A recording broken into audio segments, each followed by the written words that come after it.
Hola a todos mis alumnos de Dispositivos Electrónicos 3 de la Escuela Técnica de Trelew de la especialidad de Electrónica de sexto año. Hoy vamos a ver un dispositivo muy interesante que es el transistor MOSFET. Es una introducción acerca de este dispositivo que es muy utilizado en la industria en controles de potencia y demás. Vamos a hacer una pequeña introducción al transistor MOSFET.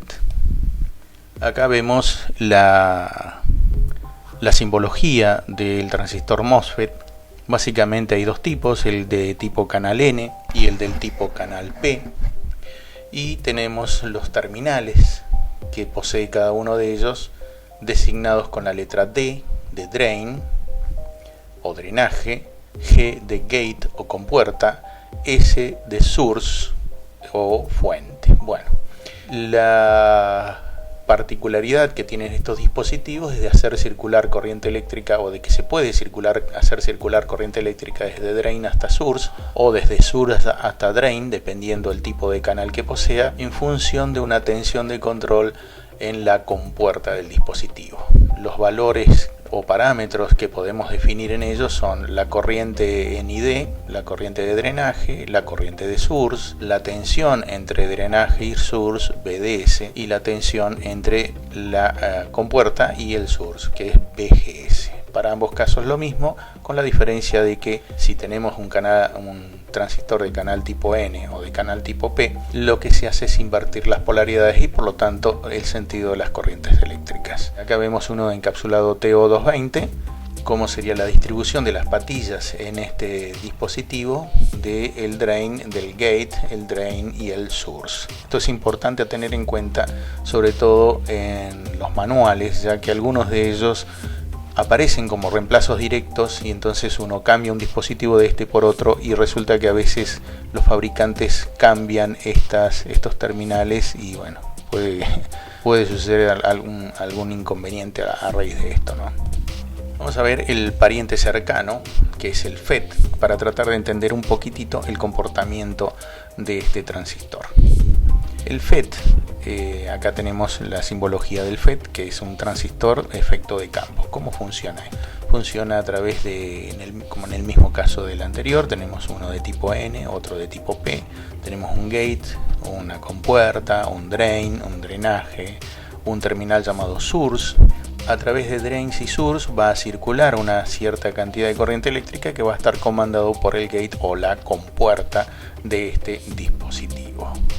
Tanto para el canal N como para el canal P las consideraciones son exactamente iguales, y teniendo en cuenta esta otra cuestión que dijimos acerca de las polarizaciones. En el caso de uno con respecto al otro, lo que se cambia son las polaridades y por lo tanto el sentido de las corrientes eléctricas. Las características que tienen: su operación depende del flujo de portadores mayoritarios solamente, porque en este caso lo que trabajamos es con campos eléctricos. Entonces esto hace que se muevan portadores de carga eléctrica en su interior, y el funcionamiento de este dispositivo se basa mayoritariamente en justamente los portadores mayoritarios. Es más sencillo de fabricar que un transistor bipolar, y ocupa menos espacio en forma integrada. Es mucho más fácil de integrarlo a gran escala en un circuito integrado que un transistor convencional, que un transistor bipolar. Exhibe una gran resistencia de entrada, típicamente de muchos megohm, a diferencia de un transistor bipolar que a lo sumo suele ser de 1K o 2K. En este caso puede tener hasta 10 megohm la entrada de un transistor efecto de campo, con lo cual me cambia muchas condiciones de entorno que tienen que ver justamente con la influencia del ruido, por ejemplo, en un sistema donde la resistencia del componente de entrada del componente define la cantidad de ruido, del ancho de banda del ruido con el que voy a trabajar. Es mucho menos ruidoso que el transistor bipolar justamente por esto, debido a que la impedancia de entrada es muy grande. No exhibe voltajes offset a corriente de drenaje cero, y por lo tanto lo hace un excelente recortador de señales. ¿Esto qué quiere decir? Cuando yo a un transistor bipolar lo polarizo de manera tal de que no exista circulación prácticamente entre colector y emisor, por ejemplo, siempre va a haber una pequeña cantidad de corriente, de tensión, perdón, entre colector y emisor. Cuando lo pongo conduciendo permanentemente. En el caso del transistor de efecto de campo, prácticamente esa resistencia es inexistente, tiende a cero. Aquí vemos la construcción de un transistor de efecto de campo, donde tiene un sustrato, el sustrato tipo N en este caso, ¿sí? Tengo las conexiones del drenaje, de la fuente y los canales. Fíjense que esto es un conducto, es un canal donde los materiales tipo P conectados entre sí, están conectados entre sí y conectados al terminal de la compuerta del gate, lo que hacen es controlar el paso de los portadores de carga en el material tipo N. El FET consiste básicamente de una región de tipo N, la cual tiene en su parte media dos regiones de tipo P. Una terminal de la región se llama N, la fuente, y la parte opuesta, la que está del otro lado, es el drain, que son los elementos o los terminales de comunicación del canal. Las regiones tipo P están conectadas entre sí y las terminales de la región tipo P se llaman compuerta o gate. Acá tenemos un caso en donde se produce una región de agotamiento de esas cargas, teniendo en cuenta esta condición de que la tensión entre gate y source es igual a 0 y por lo tanto BDS es mayor que 0. La tensión entre drain y source es mayor que 0. Según esto indica que según como yo polarice el gate es como se va a producir las regiones de agotamiento, estrechamiento o ensanchamiento del canal en función de la polarización aplicada y cómo se va a comportar el dispositivo lógicamente. Potencial dentro del FET. Acá existe un esquema en donde vemos los distintos potenciales a los que he sometido un transistor de efecto de campo cuando polarizo, por ejemplo, la tensión entre gate y source igual a 0 volt, o sea, cuando pongo todo esto en corto, ¿sí? Hago que justamente el canal esté puesto con referencia a masa en corto y vemos que va a haber una circulación de corriente eléctrica de portadores de carga. Acá vemos como los electrones en realidad salen del terminal negativo, porque lo que circulan son portadores de carga eléctrico negativos. Entonces se va a producir una región de agotamiento que es la que va a manejar ese flujo de corriente o de electrones a través del canal N. Acá vemos las distintas cargas que se producen resistivas por el mismo dispositivo a través de sus propias caídas de tensiones en función del tipo de polarización propuesto. Hay un nivel de saturación. Es importante tener en cuenta un valor que está en las hojas de datos que es BP, que es el voltaje de estrechamiento, también llamado pinch off. Entonces, bueno, ¿esto qué es? En definitiva es una tensión que está definida también por las hojas de datos del componente y lo que me dice es en qué punto de tensión aplicada al dispositivo se produce el estrechamiento del canal. Entonces para, por ejemplo, BDS, o sea la tensión entre drains y source mayor a la tensión de estrechamiento o de pinch off en el FET tiene características de fuente de corriente, o sea en este caso haciendo que ID sea igual a IDSS. Acá vemos el esquema con su nivel de saturación dado después de sobrepasar el voltaje de pinch off, en donde directamente por más que aumente la tensión BDS, fíjense que acá va en aumento la tensión BDS, esta es la corriente ID, en este punto hasta la tensión BP, o sea hasta la tensión de estrechamiento, la corriente ID va a comenzar a incrementarse en forma lineal, cuasi lineal, provocando una variación de resistencia, con lo cual yo puedo considerar que en este punto hasta puede llegar a ser una especie de potenciómetro debido a su variabilidad de resistencia y que casi respondería a la ley de Ohm. Y en este punto, pasado el voltaje de estrechamiento, se produce ya el nivel de saturación, entonces ya más allá de eso, ya prácticamente me salgo fuera de la zona óhmica del dispositivo. Acá tenemos el caso donde seguimos con el caso de BGS en este caso menor que 0. O sea, ¿esto qué quiere decir? Que la tensión entre gate y source ya no es 0, es menor que 0. O sea que el gate con respecto al source está polarizado en forma negativa. Entonces el nivel de tensión gate source en este caso da como resultado, si yo lo polarizo de esta manera, a una ID igual a 0 mA.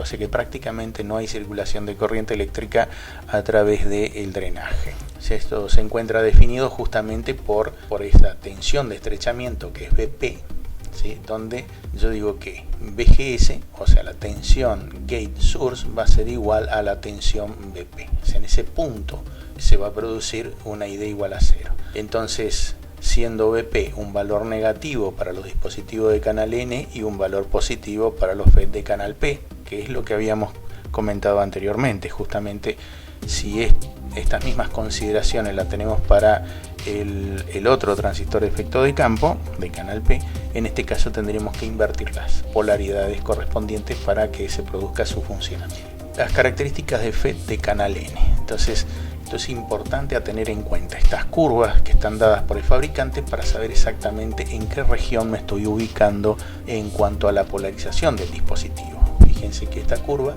lo que me dice es la cantidad de tensión BDS, ¿sí? Acá tiene tensiones de BDS considerando hasta 25 volt, por ejemplo, en este caso. Y este caso, acá tenemos el BP, el valor de BP. ¿Sí? Este es el valor de BP. Y fíjense que el valor de BP, en definitiva, con respecto a 0, me define la región óhmica del dispositivo. Fuera, más allá de eso, está la región de saturación. En ese punto se produce la saturación. Es una saturación que la podemos interpretar de la misma manera en que interpretábamos el transistor bipolar, en la zona de saturación. Podemos decir que es un resistor controlado por voltaje, o sea, las pendientes de las curvas en la región óhmica es función del voltaje VGS, por lo tanto es un resistor controlado por tensión. O sea, yo tengo una resistencia de drenaje, ¿sí? Que va a ser igual a la tensión de pinch-off, la tensión de estrechamiento, la tensión VGS, donde R0, que es este factor R0, es la resistencia con la polarización de gate y source igual a 0. En los dispositivos de canal P, los voltajes de las fuentes se invierten para el FET de canal P. Las corrientes se definen, lógicamente, en sentido contrario. Y las características del FET de canal P, la corriente en la región de ruptura está limitada solamente por el circuito externo, o sea, lo que yo tenga conectado del otro lado del dispositivo. Y acá tenemos las curvas, que es importante a tener en cuenta, ya que estas me dicen para qué valor de VGS, en función del valor de VGS, qué valores de BDS, con valores de BDS, qué valores de ID vamos a tener, o sea, de corriente de drenaje en miliamperes. Y lógicamente vamos a tener en cuenta este valor que es importantísimo y que es la región de ruptura. Los símbolos, el FET de canal N y el FET de canal P. Acá tenemos el FET de canal N. El FET de canal N significa que el canal en sí, el canal es N, ¿sí? El canal es N. Por lo tanto, si pudiéramos hacer una similitud con respecto a la simbología del canal del transistor tipo PNP, podríamos decir que en este caso la flechita que ingresa, como para tener una guía y decir cuál es el canal N, cuál es el canal P. Bueno, cuando la flechita entra al dispositivo es canal N, cuando la flechita sale del dispositivo es canal P. Exactamente al contrario de cómo uno a veces lo tiene presente a los transistores bipolares. Pero esto simplemente que me está diciendo que el canal es de tipo N y el otro es de canal de tipo P. Lógicamente, ¿qué es lo que se hace? Se producen sentidos contrarios de corriente, de circulación de corriente eléctrica en función de uno u de otro aplicado a un circuito. En resumen, podemos decir que según cómo polarizamos al transistor efecto de campo, vamos a obtener distintas características por parte del mismo y que tienen que ver justamente con cómo polarizo el gate, con cuánto lo polarizo el gate, la tensión de estrechamiento, los valores de las hojas de datos propias del dispositivo, que son los que me van a decir exactamente cuáles son las tensiones y las corrientes que tengo que manejar para trabajar en las distintas zonas que me posibilita este dispositivo. Acá hay una gráfica que muestra una relación parabólica entre ID y BGS. En este caso vamos a ver que estos son los valores de ID, ¿sí? Y estos son los valores de BGS, o sea, de la tensión gate source. Fíjense que se forma una especie de parábola que son puntos transferidos desde la curva propia del transistor efecto de campo con distintos valores de BGS que me arman una parábola bien definida que tiene que ver directamente con cada uno de esos valores. Las hojas de especificación son importantes para tener en cuenta sobre todo cómo conectar el dispositivo, qué tipo de encapsulado tiene y de qué uso es. Hay algunos de usos generales, otros de usos para alta frecuencia, otros para bajas frecuencias y demás, y eso es importante tenerlo en cuenta. Los valores máximos, también tengo que tener en cuenta los valores máximos que voy a aplicar al dispositivo, como el voltaje de drenaje fuente, el voltaje de drenaje compuerta, el voltaje inverso de compuerta fuente, la corriente de compuerta, la disipación total del dispositivo en función de la temperatura de trabajo. En este caso las temperaturas de trabajo son tenidas en cuenta en función de la temperatura ambiente, que es 25 grados centígrados. El rango de temperatura de la unión, o sea, en este caso para este dispositivo 125 grados centígrados. El rango de almacenamiento de temperatura del canal, que también es importante en el caso de que tengamos que usar disipador o no al usar este tipo de transistor. Y vamos a entrar ahora sí al MOSFET, el transistor efecto de campo de metal óxido semiconductor. Acá tenemos un diagrama de cómo está armado. Está armado en un cuerpo donde tiene un canal, tiene un gate o una compuerta. Esta parte del óxido es el metal, ¿sí? Esta parte es el metal, perdón, del gate, y esta parte es el óxido. Entonces acá tenemos metal, óxido y este canal que es el semiconductor. Vamos a tener dos zonas que en función de la polarización de source y drains van a comenzar a estrecharse cada vez más, interconectarse entre sí, formando un canal en función de la cantidad de tensión y corriente de tensión que yo aplique al circuito. Hay distintos tipos de MOSFET. Ahí está el MOSFET de tipo decremental, que es el que vemos acá. En este caso no existe conexión eléctrica entre la compuerta y el canal del MOSFET.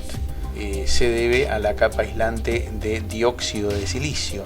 Hay una capa de dióxido de silicio, que es esta zona, ¿sí?, que genera una gran impedancia de entrada del dispositivo, mucho más que el transistor efecto de campo convencional, por lo cual es un dispositivo muy interesante para poder trabajar como buffers de aislación de señales y demás, y bueno, lógicamente también en dispositivos de potencia.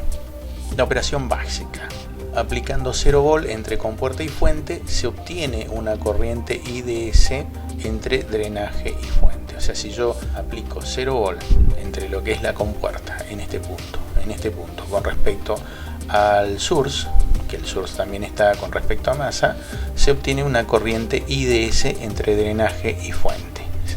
Tengo que tener en cuenta para esto las características de transferencia propio del dispositivo. Estas características de transferencia también están dadas en función de las curvas del dispositivo, que lógicamente están en las hojas de datos. Estas características de transferencia me dicen en qué punto están los modos de agotamiento, en qué punto está el modo incremental, en función de qué valores y demás del propio dispositivo. Como siempre, se presenta la familia de curva del dispositivo, que está dado en función de los ensayos propios del laboratorio. La reducción de portadores libres en el canal debido al potencial negativo en la terminal de compuerta es un fenómeno que se produce en el MOSFET y se explica de la siguiente manera. Si aplicamos un potencial positivo en la compuerta, se atraerán nuevos portadores del sustrato, o sea, pues los portadores son negativos, lo cual incrementará la corriente, que es la región incremental, justamente. Hay MOSFET de tipo decremental de tipo P. En este caso las corrientes y voltajes se invierten respecto al de canal N, o sea, las consideraciones son similares, pero en este caso se invierten con respecto al otro MOSFET. Acá tenemos a disposición los símbolos de ellos que indican justamente que, fíjense que es muy parecido a lo que es el transistor efecto de campo, con la diferencia de que tenemos el metal, que es el gate, ¿sí? El metal, que es el que justamente controla por campo eléctrico la difusión de esos portadores de cargas a través del canal, y el drain y el source, que son en donde circula la corriente de mayor cantidad de potencia. Es dable aclarar que en estos casos en el drain y source siempre va a haber un poco más de corriente que en el gate. Estos dispositivos son muy sensibles en el gate, entonces muchas veces hay que protegerlos de estática y demás. El transistor de efecto de campo así como el MOSFET, es un dispositivo que hay que trabajar con mucho cuidado debido a su alta impedancia de entrada. Cuando uno trabaja con dispositivos como estos, hay que tener en cuenta que uno genera corriente estática en el cuerpo y que ese mismo puede ser inducido en el componente y lo puede inutilizar por una descarga. Las hojas de datos son importantes a tener en cuenta. Acá tenemos el 2N3797, que es un MOSFET de audio, por ejemplo, de canal N por agotamiento. Tenemos la distribución de las patillas. En este caso vemos que el encapsulado es metálico, lo cual impide que la cantidad de ruido externo pueda inducir dentro de lo que es el sustrato. Tiene una aletita que es la que indica cuál es el terminal 1, y a partir de ahí está el terminal 2 y 3, donde después en la misma hoja de datos se identifican cada uno de ellos. También hay que tener en cuenta los valores nominales máximos cada vez que polarizamos un transistor de este tipo, las temperaturas y demás. Estos no podemos prescindir en ningún desarrollo,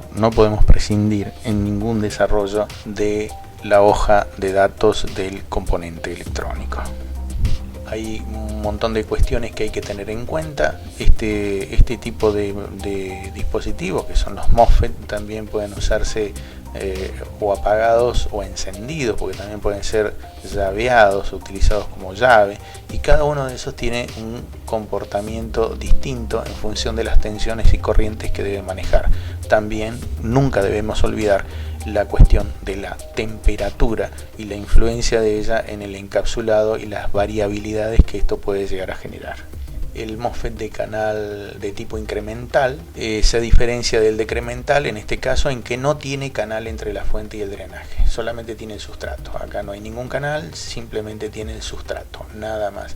Este es del tipo incremental y el funcionamiento es el siguiente: al aplicar un voltaje positivo entre compuerta y drenaje, se inducirá una carga negativa en la región cercana a la capa de óxido, ¿sí? Recordemos que la capa de óxido es el de dióxido de silicio, produciendo un canal de portadores N. El voltaje necesario para producir este canal se llama voltaje de umbral, BT, que es importantísimo. Este dato es importantísimo, está en las hojas de datos, es BT, es voltaje threshold, que es el voltaje de umbral. Si yo no llego al voltaje de umbral, el dispositivo ni se entera de que le estoy aplicando una tensión eléctrica en el terminal correspondiente.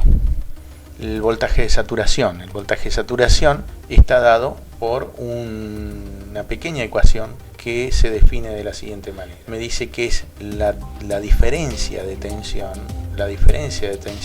entre la tensión entre gate y source menos la tensión de threshold. Esta tensión de threshold, vuelvo a repetir, está en las hojas de datos correspondientes. Entonces, si se mantiene BGS constante, o sea la tensión gate source constante, y se aumenta BDS, se llegará a tener un estrechamiento en el canal inducido justamente por esta polarización. Las curvas características. Para los valores de BGS menores que el nivel de umbral, la corriente de drenaje de un MOSFET de tipo incremental es de 0 mA. O sea, si yo no llego a esa BT, que es el nivel de umbral, B threshold, la corriente en el drenaje va a ser igual a 0 mA. Lógicamente, esto ¿cómo puedo saber dónde están estos valores? Y estos valores justamente me los dice las hojas de datos del fabricante, la familia de curva característica del componente en sí. Los símbolos involucrados son de este tipo, ¿sí? Canal N, canal P, cada uno de ellos pueden llegar a tener 3 patitas o pueden llegar a tener 2 o 4 en este caso. Eso depende de la disposición del fabricante, ¿no? Y de lo que yo quiera construir. Pero en definitiva son muy similares, y en algunos casos hay MOSFET de doble canal, de doble compuerta, entonces a veces se suele agregar una compuerta más acá y demás. Pero siguen siendo transistores de metal óxido semiconductor. Transistores de efecto de campo de metal óxido semiconductor. Es importante, como siempre, tener en cuenta las especificaciones de los fabricantes, los valores nominales y máximos para poder trabajar dentro de lo permitido, y tener en cuenta las tres fases en donde se puede trabajar a este dispositivo, que es en la fase de apagado, en la de encendido y en la de conducción y o amplificación de una señal que se puede colocar en la entrada y obtener alguna amplificación en la salida. Espero que esta introducción haya servido como para poder comenzar a tratar de entender el MOSFET, el transistor de efecto de campo de metal óxido semiconductor, y que puedan llevar a cabo luego la guía correspondiente para efectivamente aplicar esto en ensayos de laboratorio. Desde ya, muchas gracias.